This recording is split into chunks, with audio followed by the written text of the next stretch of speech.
Assalamualaikum warahmatullahi wabarakatuh. Selamat datang di kelas online. Pada video kali ini kita akan belajar tentang operator. Jadi operator itu biasanya digunakan untuk melakukan operasi pada variabel dan nilai. Contohnya A sama dengan 1. Jadi sama dengan ini namanya operator. Gunanya untuk menyimpan nilai 1 ke variabel A. Kemudian 3 plus 3 atau 3 tambah 3. Tanda plus di sini disebut operator. Gunanya untuk menjumlahkan dua bilangan ini. Kemudian contoh yang lain, A sama dengan 3 ditambah 1. Jadi plus operator untuk menjumlahkan, kemudian sama dengan juga operator untuk menyimpan hasilnya ke variabel A. Kemudian operator itu ada beberapa macam. Contohnya ada operator aritmatika, kemudian ada operator penugasan, ada operator pembanding, dan lain-lain. Oke, kita akan pelajari lebih detail tentang masing-masing operator tadi.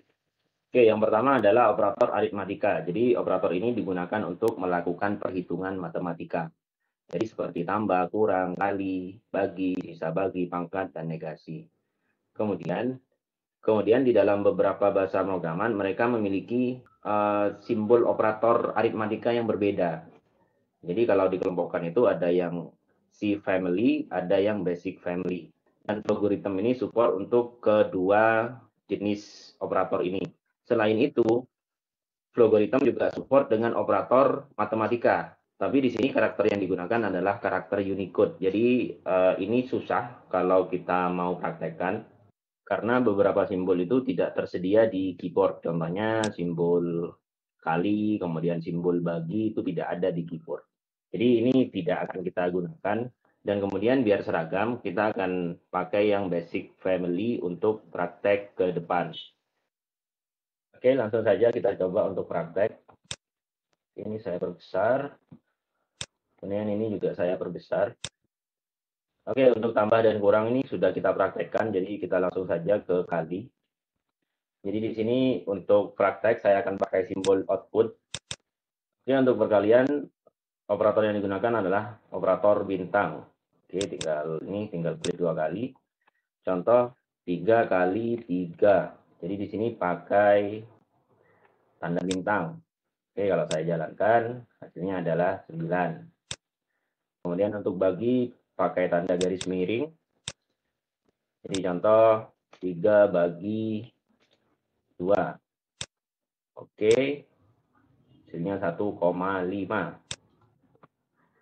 Kemudian untuk sisa bagi, sama ya, kita tinggal ganti-ganti simbolnya saja. Di sini pakai mod. Oke, 1. Kemudian untuk pangkat, kita pakai tanda panah ke atas ini. Jadi kalau 3 pangkat 2, berarti 3 tanda panah ke atas 2. Oke. Kalau dijalankan 9. Kemudian negasi tinggal dikasih minus saja. Jadi contoh min 3 pangkat 2 sama dengan 9.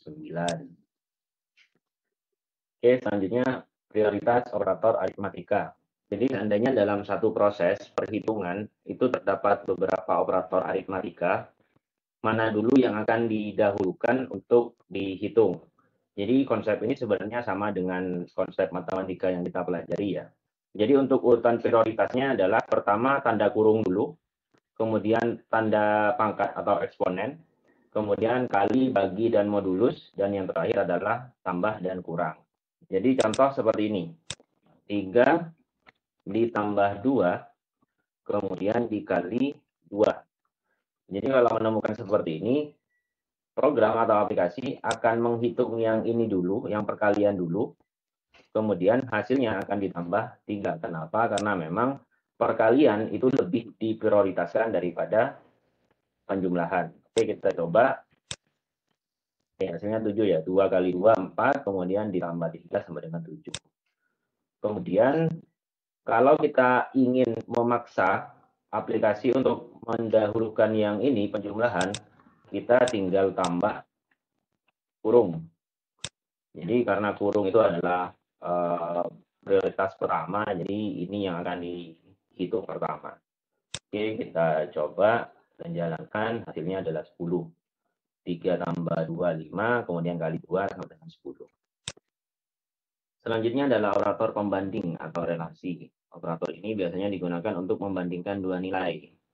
Jadi contoh-contoh operatornya ada ini, ada operator sama dengan, kemudian tidak sama dengan, lebih besar dari, lebih kecil dari, lebih besar dari atau sama dengan, kemudian lebih kecil dari atau sama dengan, kemudian sama dengan operator aritmatika yang disupport oleh logarithm. Itu ada 3 macam operator, dan untuk praktek kita akan pakai yang basic family. Kemudian ketika kita menggunakan operator pembanding, outputnya adalah nilai boolean. Jadi nilai kebenaran, benar atau salah. Jadi contoh, ketika kita membandingkan nilai 3, apakah sama dengan 2? Jawabannya adalah tidak atau false. Jadi kalau kita jalankan, hasilnya adalah false. Tapi kalau kita bandingkan 3 sama dengan 3, jadi apakah 3 sama dengan 3? Jawabannya adalah iya atau true. Kemudian contoh yang lain, 3 lebih besar dari 2. Jawabannya adalah iya, karena memang 3 lebih besar dari 2. Jadi outputnya adalah true. Kemudian kalau saya ganti ini, 3 lebih besar dari 3. Apakah 3 lebih besar dari 3? Jawabannya adalah false. Karena memang 3 tidak lebih besar dari 3. Tapi kalau saya menggunakan operator lebih besar dari atau sama dengan, jadi cukup ditambah sama dengan di sini, nilainya adalah true. Karena operator ini bernilai benar jika nilai yang kiri itu lebih besar atau sama dengan nilai yang kanan. Jadi kalau saya jalankan, hasilnya adalah true. Kemudian operator ini tidak hanya digunakan untuk membandingkan bilangan saja, tapi kita juga bisa untuk bandingkan nilai string. Contohnya A sama dengan A.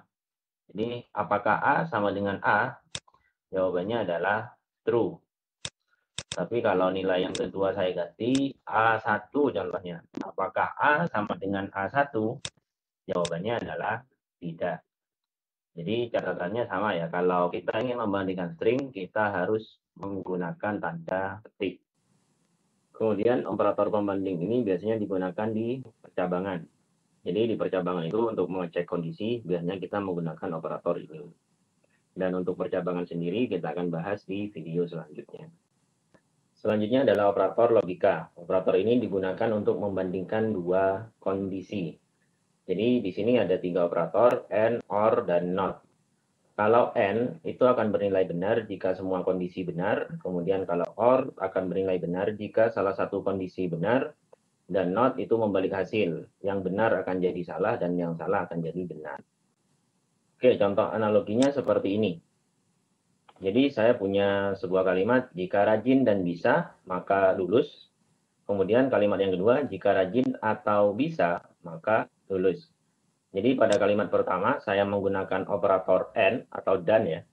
Dan pada kalimat kedua saya menggunakan operator OR. Perbedaannya adalah pada kalimat pertama, kalau mau lulus saya harus memenuhi dua kondisi ini. Jadi saya harus rajin sekaligus bisa. Kenapa? Karena di sini menggunakan operator AND. Tapi kalau kalimat kedua, untuk lulus saya cukup rajin atau bisa. Jadi tidak perlu keduanya. Cukup salah satu dari dua kondisi ini yang terpenuhi. Jadi itu adalah perbedaan AND dan OR. Oke, untuk contohnya, umpamanya di sini saya punya satu kondisi, 3 lebih besar dari 2. Kemudian saya tambah dengan kondisi lain dengan operator DAN. N 1 lebih besar dari 2. Jadi kalau diperhatikan, kondisi pertama itu bernilai benar karena 3 lebih besar dari 1. Tapi kondisi yang kedua itu bernilai salah. Karena 1 itu tidak lebih besar dari 2. Dan di sini saya gabung dengan N, maka output dari operasi ini adalah false. Kenapa? Karena N akan bernilai benar jika semua kondisi benar. Tapi di sini ada salah satu kondisi yang bernilai salah. Oke, kita coba jalankan, hasilnya false. Kalau yang di sini saya ganti OR, maka ini akan bernilai benar. Karena kalau OR cukup salah satu kondisi yang benar, maka akan dianggap benar. Oke, saya gunakan di sini jadi true. Kemudian untuk menggunakan not, tinggal seperti ini. Not, kemudian kurung, buka, kemudian yang terakhir juga kurung tutup. Oke, kita jalankan. Jadi false, yang awalnya true jadi false. Ini tidak hanya untuk dua kondisi saja ya. Jadi kalau kondisinya lebih dari dua pun, kita tinggal kasih and atau or. Jadi contoh di sini or 1 sama dengan 1. Jalankan true. Kemudian di sini saya ganti and, kemudian ini and, hasilnya false karena memang kondisi kedua ini masih bernilai false. Kalau ini saya buat setiap kondisi bernilai true, maka n-nya akan bernilai true juga. Kemudian operator yang lain adalah operator penugasan dan operator untuk menggabung string. Dua operator ini sudah kita praktekkan di video-video sebelumnya. Jadi operator penugasan itu untuk menyimpan nilai di sebuah variabel, kemudian untuk menggabung string kita bisa pakai tanda dan. Ini biasanya untuk menampilkan dua string yang berbeda, atau kita mau menggabung string dengan variabel. Contohnya seperti ini. Oke, mungkin itu saja pembahasan tentang operator. Semoga bermanfaat. Assalamualaikum warahmatullahi wabarakatuh.